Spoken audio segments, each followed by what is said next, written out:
The story of my life starts with the story of my country, as I was born 6 years after independence, a sickly child, not expected to live. But by the time I was 6, I was in better health than my country, for La Patria had already suffered 11 changes of government. I, on the other hand, had only endured one major change. My mother had left my father.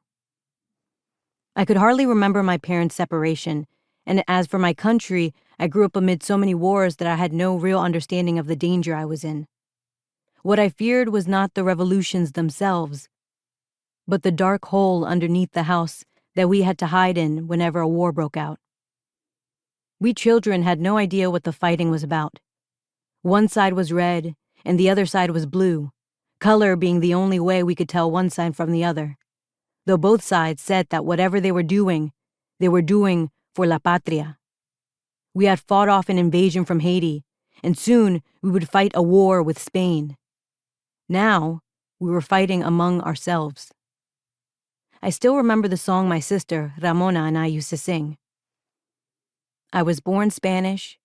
By the afternoon, I was French. At night, I was African. What will become of me? We were living, my mother, my sister, Ramona, my tia Ana, the second mother of the household, and myself, in a small wooden house with a bright zinc roof, far enough from the central square to escape bombing and looting. Who ever heard of 2 women owning a house? My father was said to have exclaimed when he heard the news that his wife had bought a house with her sister. We were proud of our house, and most especially, we were proud of our zinc roof. If you had a fine old house from when the Spaniards first settled in the island, you no doubt had a Spanish tile roof, which was all very fine and pure-blooded of your family to have, except for the fact that if you had that kind of house, you would be living in the old Spanish section of the city along with the government house and the prison house and the cathedral. And in time of war, that would be the area where the opposing side would aim its cannons and blast your fine old family roof to hell.